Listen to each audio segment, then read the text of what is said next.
primera pregunta que pongo en la introducción de ese tema: ¿necesita la persona actual una luz espiritual? Obviamente es una pregunta retórica. Cuando yo acabé los estudios de forestales, había acabado ya las asignaturas, había aprobado todas las asignaturas y estaba haciendo el proyecto fin de carrera.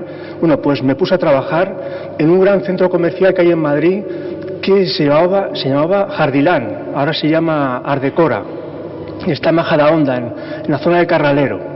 Entonces es un gran centro comercial donde se venden plantas de interior, plantas de exterior, mascotas y decoración. Yo era el encargado de las plantas de exterior. Bueno, pues me llamó mucho la atención cómo en el comedor donde comíamos los trabajadores, pues el tema de la espiritualidad surgía a veces.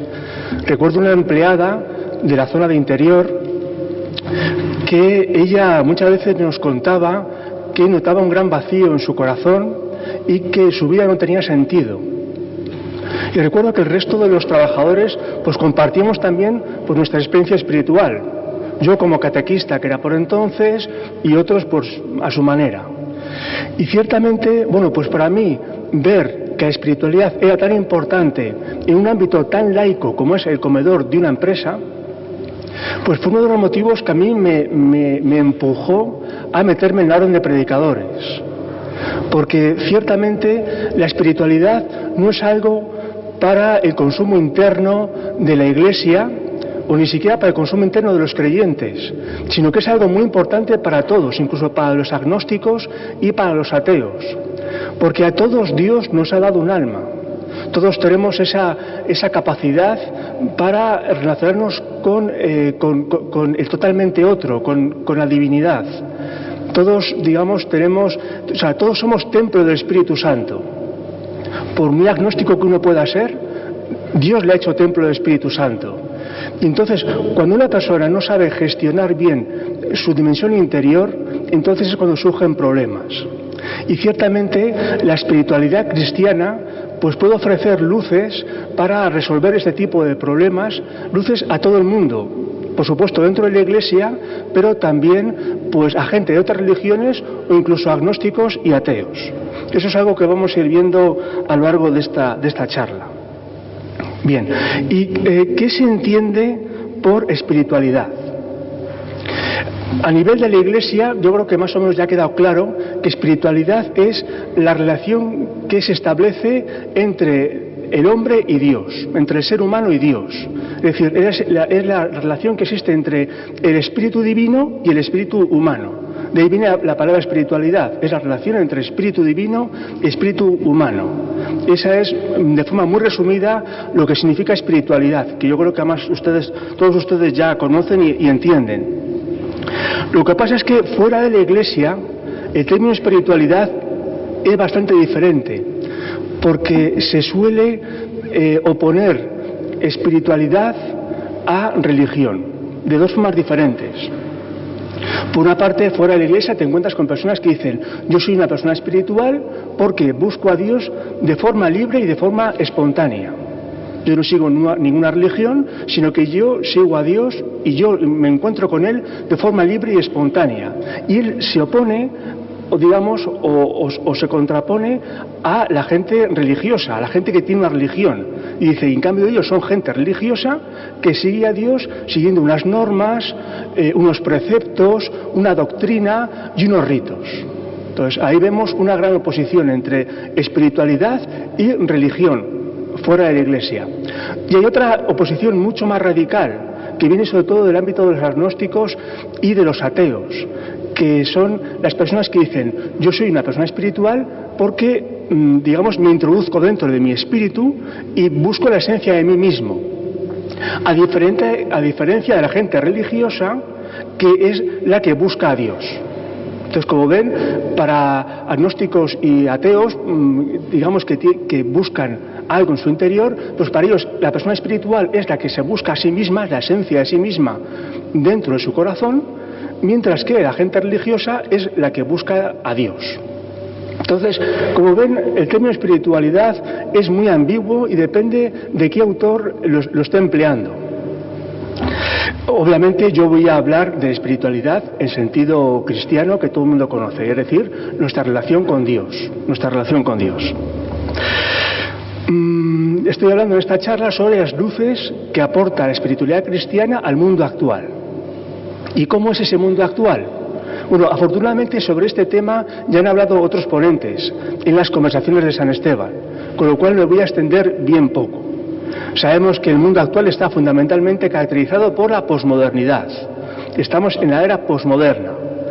Y la posmodernidad, pues básicamente se puede definir pues como esa era que comienza sobre todo con la caída del muro de Berlín a principios de los años 90, tras la cual, digamos que se impone en todo el mundo, o en casi en todo el mundo, el sistema democrático capitalista, que hace, o digamos que nos educa a todos a ser buenos consumidores. Saben ustedes que para que la sociedad actual funcione económicamente, todos tenemos que consumir. Y si no consumimos, la cosa se viene abajo. Entonces, digamos, la sociedad actual nos educa a todos a ser buenos consumidores. Y es así. Y es algo que tenemos que asumir, a ser la posmodernidad. De tal forma que de nada sirve pues vivir una especie de burbuja, de nada sirve oponerse a la sociedad actual, porque es que por ahí no se va a ningún sitio. Tenemos que asumir que tenemos que vivir nuestra relación con Dios dentro de la posmodernidad y que tenemos que predicar el Evangelio a la sociedad posmoderna. Es así y es algo que tenemos que asumir todos nosotros. Bien, las características de la posmodernidad las conocen todos pues muy bien, mejor que yo incluso, seguro. La posmodernidad se caracteriza por tres grandes valores o tres grandes características, que son el relativismo, el utilitarismo y el individualismo, que digamos en su justa medida no es ni bueno ni malo. Una persona relativista, utilitarista, individualista, en su justa medida, pues bueno, pues son cosas que pueden ser buenas, o sea, no tiene por qué ser algo malo.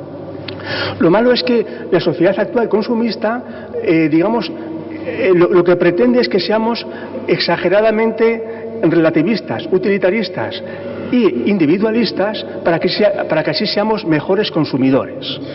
De tal forma que encontramos, por ejemplo, cuando somos excesivamente utilitaristas, ¿qué pasa? Que nosotros tenemos tendencia a buscar el beneficio de las cosas. No buscamos la belleza, no buscamos el amor, no buscamos ser buenas personas, sino que tenemos tendencia a buscar el beneficio. Cuando nos pasamos de utilitaristas, Cuando nos pasamos de individualistas, ¿qué ocurre? Pues que nosotros pasamos a ser el centro de nuestra vida y dejamos relegado pues nuestra familia, nuestra comunidad religiosa, nuestra parroquia, nuestros amigos, y de ahí viene que tantos matrimonios pues se estén rompiendo, porque muchas veces le pasa a la madre o al padre que le dan más importancia a su propia vida que a la familia, y al final la cosa se rompe. Bien, y sobre el excesivo relativismo, ¿a qué es lo que conduce? Pues a que todo es igual y que no hay y que también digamos que los valores son relativos. Entonces, ante una sociedad o ante personas para las cuales los valores son relativos, al final ¿cuáles son los parámetros que le hacen a esa persona actuar? Pues por una parte su propio beneficio y por otra parte las leyes. Un buen ejemplo es el aborto. El aborto, tenemos muchas chicas, eso se sabe perfectamente por las estadísticas, que están abortando porque se encuentran primero con que el valor de la vida humana pues es relativo, como todo, pero se encuentran con que las leyes lo permiten y ellas encuentran un beneficio en abortar, porque, bueno, un beneficio obviamente aparente. Ellas encuentran un beneficio aparente en abortar y entonces van por el camino más fácil, que es quitarse de medio el problema. Ya sabemos que después eso traerá otras consecuencias en la conciencia de la persona, pero es así, o sea, el relativismo excesivo, una de las consecuencias que trae consigo es todo el tema del aborto. Bueno, bien, el hecho es que la sociedad es así y el hecho es que una sociedad, digamos, posmoderna genera un tipo de espiritualidad. y a todos, digamos, nos induce a tener un tipo de espiritualidad determinado. ¿Y cuál es esa espiritualidad? Bueno, este excesivo relativismo está haciendo que muchas personas pues vean ya todas las religiones como algo parecido.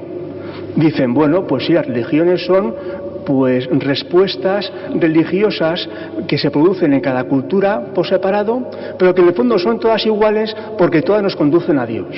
Entonces hay muchas personas que consideran pues que hinduismo, budismo, cristianismo, islamismo, en el fondo es lo mismo porque todas nos conducen a Dios. Nosotros sabemos que no es así, pero hay que reconocer que muchas personas así lo piensan.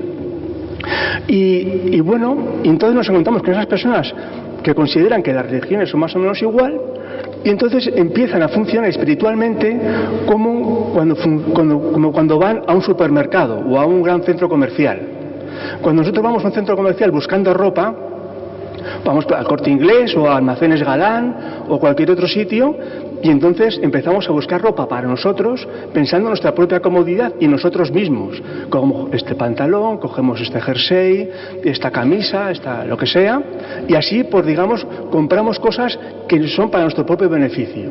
Bueno, pues ahora hay cada vez más personas que están haciendo esto con la espiritualidad, de tal forma que se mete en internet o va a librerías religiosas, digamos, o de esoterismo o a cualquier otro ámbito, y empiezan a picotear en el budismo, el hinduismo, que si el yoga, que si no sé qué encuentros para vivir el presente de Cartol, cosas así, y empiezan a montarse para ellos mismos su propia espiritualidad. Una espiritualidad pues que para ellos, a ellos digamos que les sienta bien físicamente, y psicológicamente y espiritualmente, y están bien contentos. Bien, esta espiritualidad, digamos, de centro comercial no es ni buena ni mala. Yo conozco gente que funciona así, espiritualmente, y que son magníficas personas y que invierten muchísimo tiempo en darse a los demás. Y lo hacen gracias a esta ayuda que encuentran, ya les digo, en el budismo, en el yoga y en varias cosas más. Desgraciadamente sabemos que la mayoría de los casos no ocurre eso, sino que lo que ocurre es que las personas empiezan al final montando una religión para ellos mismos, acaban también creándose un Dios a su medida, y al final no sabemos muy bien con quién se relacionan en su corazón.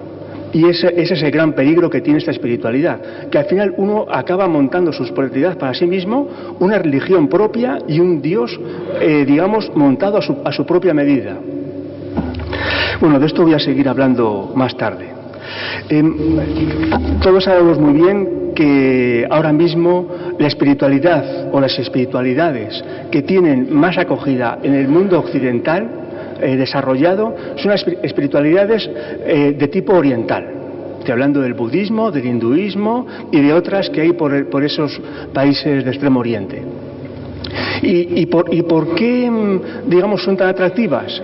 Pues porque ayudan a las personas actuales a resolver problemas que todos tenemos, que son problemas de estrés, problemas de descentramiento, personas que se pasan todo el día trabajando y después llegan a casa y tienen que hacer la comida para los niños y hacer la colada y para aquí y para allá.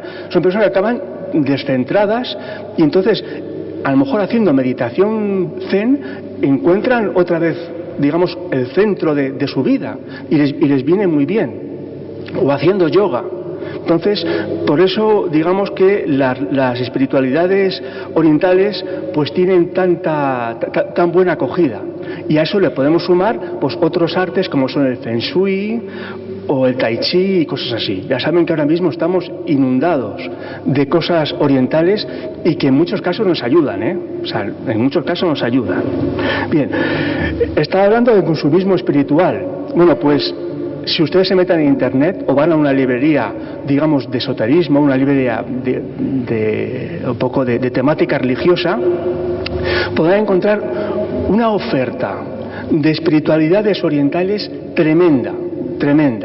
Por una parte, grandes maestros orientales, como puede ser Dalai Lama, por ejemplo, pero también, sobre todo, de autores occidentales que se han estudiado muy bien las religiones orientales, han sabido sacar de ahí aquello que puede ser beneficioso para una persona occidental Y entonces pues han producido una especie como de movimiento, de espiritualidad, y tienen sus discípulos, y oye, y eso les genera pues su forma de vida. Su forma de vida. Y encontramos ahora muchísimos maestros en Internet. Uno se mete en YouTube y puede ver charlas de todo tipo, gratuitamente. Y lo mismo, uno va a las librerías, al mismo Corte Inglés va uno, va a la sección de religión, y de lo que hay más libros es de religiones orientales. Eso está claro. Bien, y en todo esto hay un gran negocio. Muchas personas están viviendo gracias a esto. Pero claro, yo creo que está quedando claro que yo no estoy rechazando esto, digamos, de forma categórica. Las religiones orientales ofrecen cosas buenas, y ciertamente la Iglesia tiene que hacer un esfuerzo para saber coger estas cosas buenas que ofrecen las religiones orientales, saberlas cristianizarlas bien, para poder ofrecerlas correctamente a la gente. Esto no es nada nuevo. Si la Iglesia cristiana ha desarrollado tanto su espiritualidad, es porque a lo largo de la historia ha sabido ir cogiendo elementos espirituales de otros movimientos o otras religiones. En los siglos primeros, el platonismo y el estoicismo han sido clave para el desarrollo de la espiritualidad cristiana, han sido clave. Y ciertamente gracias al platonismo, al estoicismo y a otros movimientos del tiempo grecorromano, pues la Iglesia ha desarrollado su espiritualidad. Bueno, después también cogió cosas de los germanos. Cuando cae el Imperio Romano, también supo coger elementos de las religiones germánicas y célticas. Por ejemplo, saben ustedes que las procesiones y las peregrinaciones, y las romerías son de origen germano. Lo que pasa es que los monjes supieron adaptarlo muy bien al cristianismo, y ahora todo el mundo lo considera ciertamente como un elemento casi esencial de la espiritualidad cristiana, las procesiones y las romerías. Bueno, y así ha pasado a lo largo de la historia, y eso es algo que tiene que hacer la Iglesia ahora. Ahora la Iglesia tiene que estar muy atenta a ver qué ofrece las religiones orientales, que tanto gusta a la gente y que tanto bien hace a la gente, pero sobre todo para saber cristianizarlo bien y poder ofrecerlo de forma correcta, como ya ha hecho con otras cosas, como ya les he contado. Obviamente ya hay personas que lo están haciendo. Los que empezaron haciéndolo fueron jesuitas.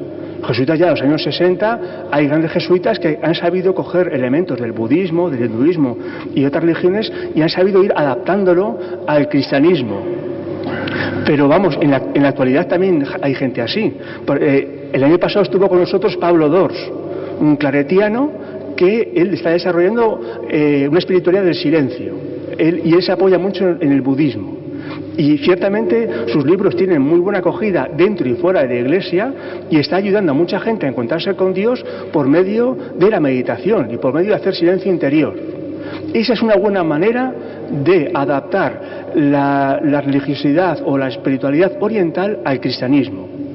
Dentro de la orden dominicana, pues tenemos al Padre Moratiel, que ya ha citado Manuel Ángel antes, Padre Moratiel, o incluso también Brian Pierce. Brian Pierce es un dominico de la provincia de California, y que fue promotor de las monjas, y él ha hecho estudios muy importantes para relacionar al maestro Eckhart con el budismo de Thich Nhat Hanh. Bueno, Thich Nhat Hanh es un maestro vietnamita budista que está ahora en coma, creo, es muy mayor, y que si ustedes ponen este nombre de Thich Nhat Hanh en internet, van a encontrar un montón de vídeos suyos en YouTube, vídeos además muy buenos. Bueno, tiene cosas buenas las religiones orientales, ciertamente, y nos ayudan en la espiritualidad. ¿Y en qué nos ayudan? De esto ya he hablado un poco, pero nos ayudan fundamentalmente en tres cosas.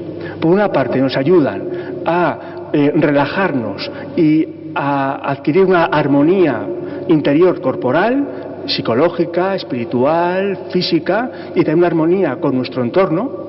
En eso nos ayuda muchísimo. También nos ayuda mucho a vivir el presente, Hay que tener en cuenta que estamos todos siempre andando con la cabeza pensando en planes para el futuro o pensando en cosas que nos han pasado.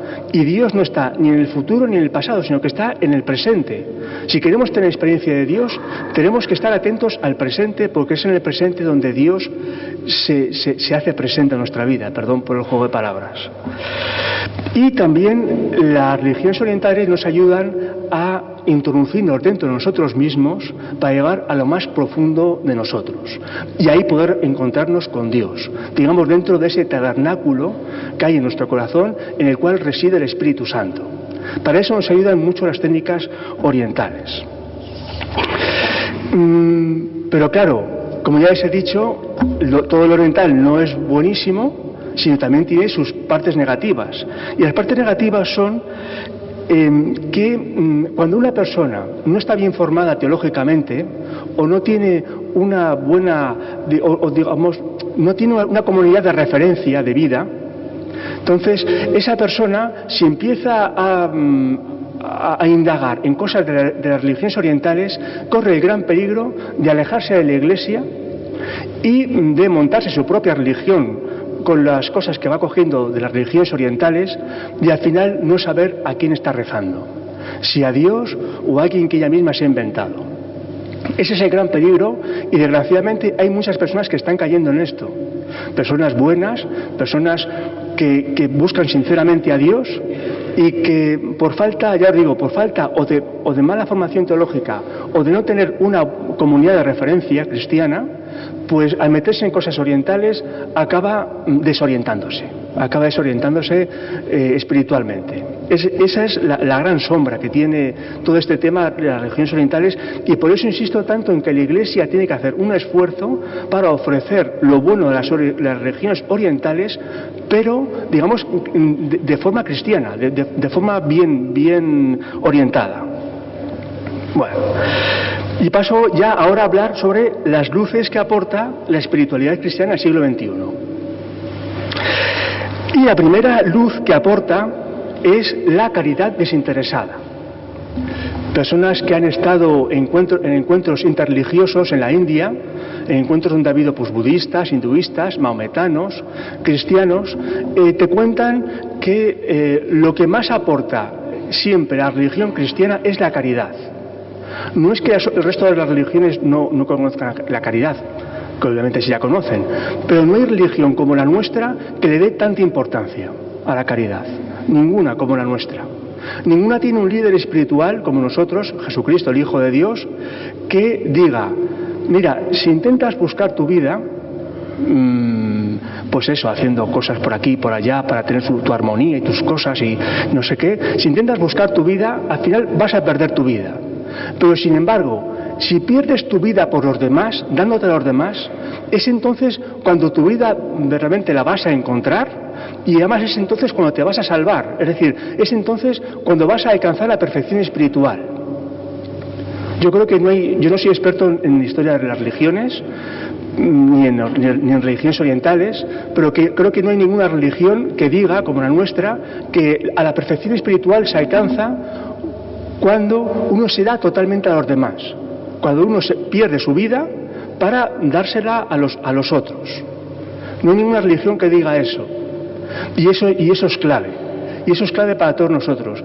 Y lo encontramos en la vida de los santos, la encontramos en los padres del desierto, y la encontramos en los grandes místicos, que te cuentan que cuando están llegando al matrimonio espiritual, cuando están llegando a la unión mística con Dios, en ese momento ellos han dado el paso de darse totalmente a los otros. De darse totalmente a los otros caritativamente. Ya digo, esto yo creo que es algo que solo lo decimos nosotros y que están aprendiendo mucho las otras religiones gracias a estos encuentros religiosos. Por ejemplo, ahora mismo sabemos que hay monasterios budistas que han creado ONGs para ayudar a otras personas. Bueno, esas ONGs son por influencia cristiana. Eso es así. Somos los cristianos los que hemos enseñado a otras religiones a ser caritativos y a darle importancia a la caridad, a darnos a los demás.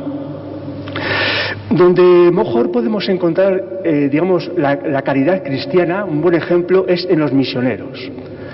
Tengo una tía mía, ya tiene 80 años y que lleva en Perú unos 50 y tantos años. Ahora ya que es muy mayor está en un suburbio de Lima, pero hasta hace unos años ha estado en puestos de misión en el norte de Perú, en la zona de la frontera con Ecuador, en una región que se llama San Lorenzo. Allí, como mi tía es enfermera, pues iba con su canoa por los poblados, digamos, haciendo trabajos de salud con los indígenas y también trabajos sociales, porque ella les ayudaba a hacer bien sus papeles para el Estado, para que después el Estado pudiese reconocer los derechos a los indígenas.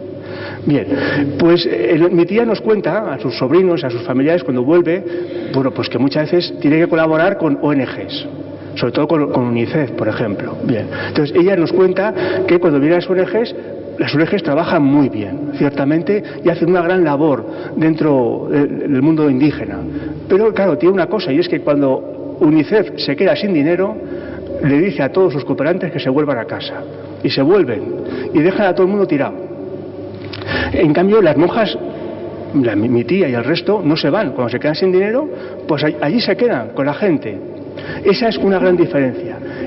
Y esa diferencia radica en una cosa, y es que las ONGs, la gente de las ONGs, ciertamente quieren mucho a las personas y dan todo su amor a las personas, pero su amor es fundamentalmente humano.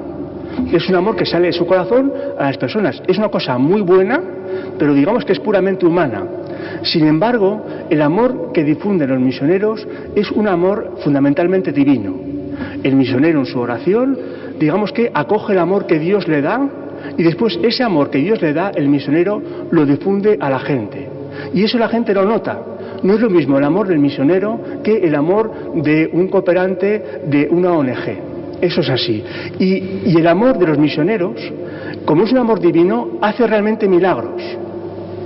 De ahí viene pues que uno se encuentre con que los misioneros son capaces de montar grandes hospitales en suburbios muy pobres de ciudades del tercer mundo o colegios eso en ciudades muy pobres de ciudades de países empobrecidos. Les cuento una anécdota. Hace unos años, escuchando yo Radio Nacional, pues hablaba un aventurero español que había ido con otro grupo de españoles a la selva de Brasil, y allí habían ido a un sitio muy profundo dentro de la selva, y para llegar allí pues tuvieron que emplear técnicas muy avanzadas para poder acceder a ese lugar, porque estaba en un sitio orográficamente muy complicado. Bueno, pues cuando llegaron, nos contaba este aventurero español que se llevaron una gran sorpresa, porque se encontraron en medio de la selva los restos de un convento franciscano. Y decía este chico, pero bueno, con lo que nos ha costado a nosotros llegar allí, con los avances que tenemos ahora tecnológicos, ¿cómo llegaron esos franciscanos? Y encima construyeron un convento. Bueno, pues eso fue gracias al amor de Dios. Eso fue gracias a que ellos no estaban movidos por su propio amor humano, sino por el amor divino, por su caridad. Como ven, la caridad es fundamental para todo el mundo y es un gran aporte de la religión cristiana. Bueno, otro elemento importante de nuestra espiritualidad es la teología. La teología aporta una imagen correcta de Dios. A veces nos encontramos con personas que oponen teología a espiritualidad. Dicen, los teólogos son los que piensan a Dios y los espirituales son los que se relacionan con Dios. Y eso es totalmente falso. La espiritualidad necesita de la teología. Si cualquiera de nosotros nos ponemos a buscar a Dios en nuestro corazón o en nuestro entorno y no conocemos a Dios, corremos el gran peligro de nosotros inventarnos a Dios, que ocurre muchas veces. Todos tenemos la tentación, cuando estamos rezando, de que Dios, digamos, haga lo que nosotros queremos. A lo mejor, por ejemplo, hemos tenido una discusión con alguien en casa y se lo comentamos a Dios. Y vemos que Dios nos está pidiendo que hagamos las paces con Él, y eso que no queremos. Y entonces tenemos esa tendencia de decir, no, mejor, yo creo que Dios no es así, sino que Dios en el fondo me está dando la razón y me está diciendo pues que deje hablar a este familiar mío. Esto nos pasa a todos, eso nos pasa a todos. En el fondo el inconsciente está creando dentro de nosotros una especie de amigo invisible, una especie de Dios creado por nosotros mismos que nos dé la razón. Bueno, pues eso ocurre con mucha fuerza en personas que se ponen a buscar a Dios sin tener unos conocimientos básicos de Dios. Y entonces al final, pues eso, cuando uno habla con personas que buscan a Dios sin saber nada de Dios, pues te encuentras con personas que te cuentan unas cosas pues muy extrañas sobre Dios. Y en el fondo sabemos que no es Dios a quien han encontrado, es un invento suyo, de su propia imaginación. En espiritualidad ese es el gran peligro que todos tenemos, que es el crearnos nuestro propio Dios y al final hablar con él como si fuese nuestro amigo invisible. Bueno, pues un gran antídoto para eso es la teología. Tener unas nociones básicas de lo que no es Dios, de lo que es Dios y también de lo que no es Dios. Porque eso nos va a dar una serie de criterios para decir, no, cuidado, que es con el que yo estoy hablando interiormente, este no es Dios, esto es alguien que yo me creo a mí mismo. Por eso es tan importante la teología y lo que la teología aporta a la Iglesia, la aporta a todo el mundo. Y puede servir a todo el mundo esas nociones básicas que tiene la Iglesia. Ciertamente son pocas, porque es muchísimo más lo que no conocemos de Dios que lo que conocemos de Dios, porque Dios es infinito y sobrepasa en millones de veces nuestra capacidad intelectual. Pero sí, afortunadamente, Dios se ha revelado y Dios nos ha dado una serie de nociones básicas sobre Él para que le podamos encontrar en nuestra vida. Esas nociones básicas las tenemos en los libros revelados, en la Biblia y también en la tradición de la Iglesia, porque Dios ha ido revelando a la Iglesia, ha ido transmitiendo a la Iglesia pues una serie de características suyas para que nosotros le podamos encontrar pues mejor. Entonces, pues hay, como ven, es importante conocer este tipo de cosas cuando uno se mete en la aventura de tener una profunda relación con Dios. Antes de meterse en una cosa de estas, primero hay que saber quién es Dios y quién no es Dios. Y eso nos lo aporta muy bien la Iglesia. Otro elemento importante que aporta la espiritualidad cristiana es la oración comunitaria. La oración comunitaria. Cada uno de nosotros es diferente, tenemos diferentes dones, diferentes características y no todo el mundo ora igual. Hay personas que por lo que sea les cuesta muchísimo encontrarse con Dios individualmente. Cuando van a su habitación no consiguen, o a la capilla no consiguen encontrarse con Dios. Esto que dice Jesús, tú en cambio cuando vayas a orar, entra en tu aposento y después de cerrar la puerta, ora a tu Padre que está allí en lo secreto y tu Padre que ve en lo secreto te recompensará. Bueno, pues hay personas que intentan hacer esto y no lo consiguen. Y esto no es ni bueno ni malo. Es que simplemente, pues Dios nos ha dado esa capacidad. O sea, cada uno de nosotros es diferente. Son estas personas que antes de misa o antes de laudes o de vísperas, en vez de estar recogidos rezando, están mirando en la capilla los cuadros, o están hojeando un libro, o están ahí esperando a que empiece la misa, porque son capaces de recogerse y estar con Dios. Pero ya os digo, esto no es ni bueno ni malo, es que es así. Es así. Bueno, entonces, a estas personas les viene fenomenal la oración comunitaria. Les viene fenomenal. Estas personas sí que dan sentido a esto otro que dice Jesús, porque donde están 2 o 3 reunidos en mi nombre, allí estoy yo en medio de ellos. Estas personas que antes de laudes o de vísperas están ahí pues mirando las musarañas porque no consiguen conectar con Dios, de repente cuando empieza la relación comunitaria y sienten que toda la comunidad empieza a relacionarse con Dios, entonces ellos enganchan muy bien y se conectan con Dios. Eso es así. Entonces hay muchas personas que la oración comunitaria ciertamente es su tabla de salvación para poder relacionarse con Dios. Y por eso la Iglesia lo ofrece. Lo ofrecemos los conventos y los monasterios, sobre todo. Nuestro convento, ya sabéis que abrimos las puertas de nuestra capilla para que la gente pueda rezar con nosotros vísperas y laudes y vísperas. Y ciertamente viene con nosotros personas que se sienten muy agradecidas. Para nosotros los dominicos es tan importante la oración comunitaria que para nosotros incluso lo podemos considerar como un tipo de predicación. Y esto yo lo vi sobre todo cuando era capellán de monjas en Francia, en Prulla. Pues allí yo conocí personas, Prulla es un monasterio que está en medio del campo. no hay ninguna población al lado de Prulla, está en medio del campo. Entonces, hay personas que se desplazan para ir a Prulla, para estar con las monjas, y entonces a veces personas me comentaban que les gustaba mucho rezar con ellas, con las monjas, primero porque las monjas les ayudaban mucho a relacionarse con Dios, pero es que ellos me decían, es que yo cuando veo a las monjas rezar y yo me sumo a ellas me ayudan mucho a conocer a Dios. La oración comunitaria de esas monjas era una especie de predicación, porque enseñaba a la gente cómo es Dios. Y eso obviamente también ocurre con las monjas, con las dueñas, dominicas y con cualquier comunidad, que recen bien, vamos. Por eso la oración comunitaria es tan importante para todos. Hay una oración comunitaria que es fundamental, que es la Eucaristía. Bueno, la Eucaristía es mucho más que una oración comunitaria, es el más importante de todos los sacramentos.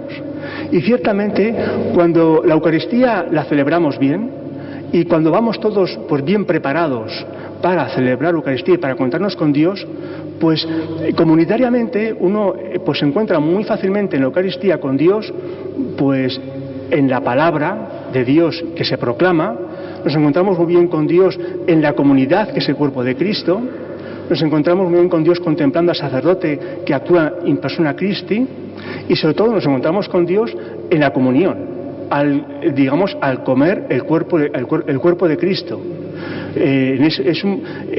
La comunión, digamos, no hay religión que ofrezca una cosa así. Es el encuentro con Cristo físico y espiritual, es un encuentro total.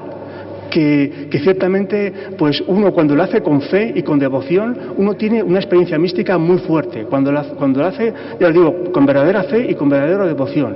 Y no hay religión que ofrezca una cosa así. Eso está claro. Eso está claro. Claro, ¿qué es lo que pasa con la Eucaristía? Pues que muchas veces nosotros caemos en la tentación de ir a la Eucaristía por puro cumplimiento. Vamos a por puro cumplimiento y estamos en la Eucaristía mirando el reloj para que acabe cuanto antes la Eucaristía. Y entonces, ¿qué ocurre cuando pasa eso? Pues que la Eucaristía, en vez de ser una maravillosa experiencia comunitaria mística, pues acaba siendo un sacrificio, acaba siendo un ejercicio ascético. Es un ejercicio espiritual, pero no místico, sino ascético. Porque es que es un sacrificio, o sea, es un rollo ir a misa por puro cumplimiento. O sea, estoy diciendo algo que todo el mundo sabe. Es lo que ocurre. Cuando uno va bien preparado a la Eucaristía, cuando uno va por puro cumplimiento, pues entonces, primero, no encuentra a Dios en ningún sitio, porque está pensando en el reloj y no en Dios, y segundo, ya os digo, la misa se hace eterna y se hace un rollo. Y al final, cuando acaba la misa, uno se va como tranquilo, porque ya ha acabado las tesis. Ya acabó su ejercicio ascético. Claro, y eso no es la Eucaristía. La Eucaristía no podemos reducirla a un sacrificio, es todo lo contrario. Tenemos que hacer un esfuerzo por ir todos bien preparados a encontrarnos con Dios, y es entonces cuando la Eucaristía se convierte, ya os digo, en una experiencia mística comunitaria, en la cual Dios se hace presente de muchas maneras, sobre todo por medio de su cuerpo y su sangre, que nosotros ingerimos, y se hace uno con nosotros. Bueno, ¿qué hora es? Bien. Otro elemento importante que aporta la religión cristiana es el buen uso de los sentidos. El buen uso de los sentidos. Les he contado hace poco, les contaba que cada uno de nosotros somos diferentes, tenemos diferentes cualidades, diferentes actitudes, y nos cuesta nos cuesta más o menos encontrarnos con Dios dependiendo de lo que estemos haciendo. Hay personas que les cuesta muchísimo encontrarse con Dios de forma afectiva. Les cuesta muchísimo decir a Dios que le quieren. Sin embargo, cuando cogen un libro de teología, pues les cuesta muy poco, encontrarse con Dios en el estudio. Son personas muy racionales. O lo contrario, personas muy afectivas que les cuesta muy poco encontrarse con Dios en el corazón, pero que les das un libro y es que no pueden ni tocarlo, porque es que el libro no les dice nada. Bueno, pues hay personas que les cuesta muy poco encontrarse con Dios por medio de los sentidos. Y les pongo un ejemplo, yo creo que es bastante claro. En la iglesia de Sancti Spiritus, que está aquí al lado, a 4 manzanas creo que está, pues si ustedes entran en la iglesia, encontrarán un pequeño crucifijo así de grande que está al lado de la puerta y que está a la altura de las personas. Se le puede tocar muy fácilmente, no tiene ningún cristal. Y entonces, si ustedes se quedan sentados al lado de ese crucifijo, encontrarán que hay personas que entran en silencio, lo tocan, miran la cara de Cristo, están ahí unos segundos y después se van de la iglesia, pero se ve que les ha cambiado el rostro, se van, digamos, consolados, como si hubiesen tenido una experiencia espiritual. Y la experiencia ha sido puramente física, ha sido sensitiva. Han tocado esa imagen de Cristo, han contemplado su rostro y ya está. Y hay mucha gente que hace esas cosas, ¿eh? En nuestra iglesia de Atocha, de los dominicos de Atocha, hay un crucifijo muy grande, muy bonito, que no está puesto en el altar porque no cabe, y entonces está puesto al lado de la puerta. Y es que cuando uno va a la iglesia, es raro no encontrarse a alguien que está tocando los pies de Cristo, y muchas veces las personas están calladas, están simplemente relacionándose con Cristo de forma táctil, Bueno, otro ejemplo muy claro es cuando en las misas de Navidad se da a ofrecer al niño para que la gente lo bese. No es obligatorio, pero mucha gente lo hace. Y lo hace, aunque no sea obligatorio, porque muchas personas tienen una experiencia espiritual con Jesús cuando lo besan. Simplemente, cuando besan una imagen suya. Simplemente besándolo. Y tienen una gran experiencia espiritual y la gente la quiere tener, y por eso se acerca al final de misa al presbiterio para besar al niño. Y eso igual muchos de ustedes lo hacen y lo reconocerán, que tienen una experiencia espiritual puramente táctil de besar al niño, y se acabó, de besar al niño. Bueno, pues como ven, es una experiencia espiritual muy importante. Desgraciadamente no es muy valorada, pero perfectamente es muy importante. ¿Dónde encontramos el paradigma de esa experiencia? En la hemorroísa. O sea, en este pasaje Jesús llega a la orilla del lago de Galilea, se le junta una gran multitud, y entonces todo el mundo le apretuja.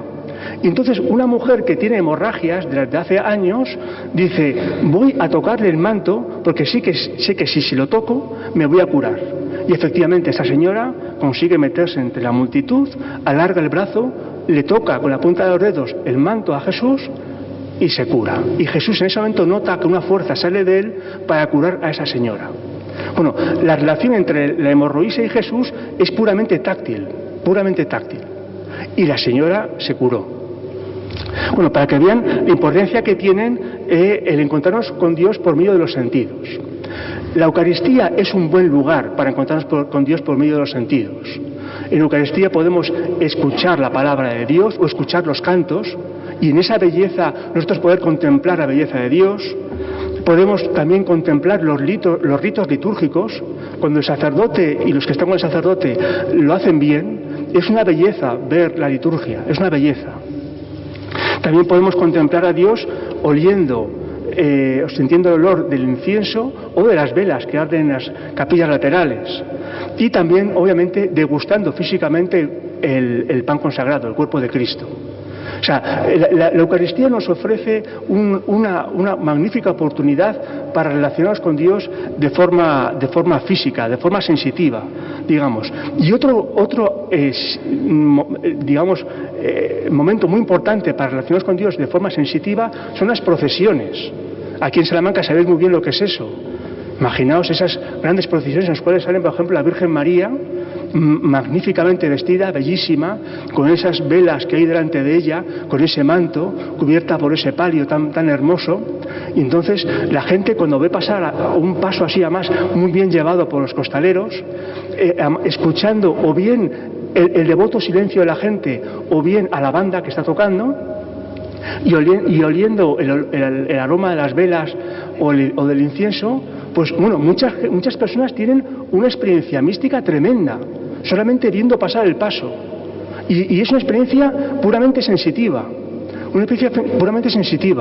Para muchas personas eso, digamos, tiene una experiencia mucho más fuerte que si están en la capilla arrodillados.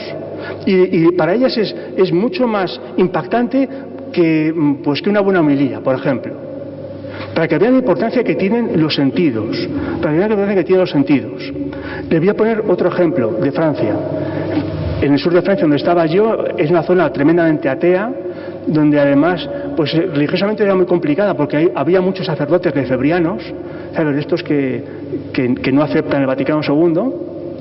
Hay también muchos anglicanos y hay mucho anticlerical en esa zona. Bueno, pues el párroco de Castellonarí, que es un pueblo de unos 10.000 habitantes que está al lado donde estaba yo, pues se le ocurrió una vez con su consejo parroquial organizar la procesión del Corpus. Hacía años que no lo hacían. Hablaron con el alcalde les dijo que sí y se metieron en ello. Se pusieron a organizar la procesión del Corpus y le hicieron bien. Bueno, entonces ellos iban con mucho miedo, no sabían muy bien qué iba a pasar. Bueno, pues afortunadamente tuvo una gran acogida. Mucha gente del pueblo se fue a la calle a contemplar cómo el cuerpo de Cristo pasaba por el pueblo y además los sacerdotes lefebrianos se sumaron a la procesión, con lo cual aquello fue muy bonito porque se unieron los sacerdotes en torno a la unidad máxima que es Cristo. Aquello estuvo muy bien. Bueno, pues dice el párroco que cuando acabó la procesión se le acercó una persona y le dijo al párroco: mire, disculpe padre, yo soy ateo, pero le tengo que decir una cosa. Viendo esta procesión del Corpus, tengo que reconocer que yo encuentro todo el sentido a su fe. Y eso al párroco le dejó sorprendido, le dejó muy sorprendido. Que eso te lo diga un ateo en Francia es muy fuerte, es muy fuerte. Y fue una experiencia puramente sensitiva. No sabemos muy bien qué es lo que le pudo transmitir Dios a ese ateo en la procesión del Corpus, pero el hecho es que algo le dijo a él y a otras muchas personas, para que vean la importancia que tiene este tipo de espiritualidad, que a veces, ya les digo, a veces se considera como de segunda categoría y no lo es en absoluto. Yo, por ejemplo, a veces pienso, esos costaleros que en Semana Santa se unen a la pasión de Cristo mientras se están llevando esos pasos que pesan cientos y cientos de kilos, y ellos se unen a la pasión de Cristo mientras que llevan ahí el paso en Semana Santa. Bueno, pues esa experiencia mística que tiene el costalero mientras que lleva el paso en Semana Santa no tiene nada que envidiar a pues la que podemos tener nosotros cuando nos arrollamos en la iglesia. Es que no sé por qué va a tener que ser inferior. Y ya os digo, desgraciadamente, para muchas personas, la religiosidad popular y todas estas cosas de las procesiones es como espiritualidad de segunda categoría. Y no lo es. No lo es. Los sentidos es un modo magnífico y es un modo muy privilegiado para encontrarnos con Dios. Bien, y esto nos conduce a la contemplación de Dios en la naturaleza. Me contaban hace unos meses que en Madrid hay un chamán mexicano que junta a personas, a madrileños, y se los lleva a México y allí les lleva a la Baja California para contemplar a Dios viendo ballenas en Baja California. Y después se van al desierto y se pasean por el desierto para contemplar a Dios. Bueno, de este chamán me han hablado muy bien, es buena persona, hace bien su trabajo, pero ahora yo no sé qué Dios enseñará este chamán a la gente. Tampoco me quiero meter, eso forma parte de su foro interno y del foro interno de las personas que la acompañan. Yo en eso no me meto. Pero ahora yo tengo muy claro que Jesucristo nos enseña a contemplar a Dios en la naturaleza muchísimo mejor que cualquier chamán. Jesucristo nos dice: mira, iros a una huerta y comparad las semillas de las plantas con las plantas bien desarrolladas, por ejemplo, de una mostaza. Fijaos qué diferencia hay entre la pequeñez de la semilla de una mostaza y lo mucho que crece la planta de la mostaza. Y entonces podréis contemplar la capacidad de crecimiento que tiene el reino de Dios y os maravillaréis. Y después salid al campo y contemplad los pájaros, ver cómo vuelan, ver cómo se posan, ver cómo comen y contemplad también las flores del campo, los lirios, las rosas y otras plantas. Y contemplando los animales y las plantas en el campo podréis ver cómo Dios es providente con todos ellos y llegaréis y también conoceréis cómo Dios es providente con todos vosotros. Es muy curioso, en la parábola del hijo pródigo, este chaval, bueno, pues que era un cafre, se coge la herencia de su padre, se la gasta en malas mujeres y acaba pobremente trabajando de pastor de cerdos. Bueno, pues nos dice Jesús que este chaval, contemplando la generosidad con que los algarrobos dan de comer a los cerdos, él se acordó de la generosidad con que su padre daba de comer y proveía de todas las cosas necesarias a sus trabajadores. Y entonces, viendo la generosidad de los árboles, el chaval se acordó de la generosidad de su padre y entonces cambió, maduró y quiso romper su vida y quiso volver otra vez con su padre. Bueno, y eso nos dice Jesús, que lo consiguió contemplando los árboles, contemplando cómo los árboles daban de comer a los cerdos.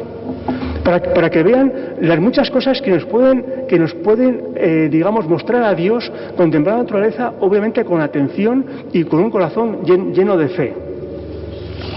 Y ya para acabar ya hago una pequeña mención a Evangelii Gaudium. Antes nos ha dicho Manuel Ángel pues que el Papa Francisco ciertamente da recomendaciones muy buenas y ciertamente dice cosas muy buenas sobre las luces que aporta la espiritualidad cristiana en el mundo actual. De eso habla sobre todo en su exhortación apostólica Evangelii Gaudium. De ella no digo nada porque ese va a ser el tema de la próxima conferencia de las conversaciones de San Esteban, una conferencia que va a dar un profesor, alguien que fue profesor mío, Vicente Vide, fue profesor de filosofía de la religión, y que ciertamente yo les recomiendo que vengan, porque si hay alguien que nos sabe decir las luces que aporta la espiritualidad cristiana en el mundo actual, ese es el Papa Francisco, y lo hace en la Evangelii Gaudium. Y yo creo que ya está, se acabó.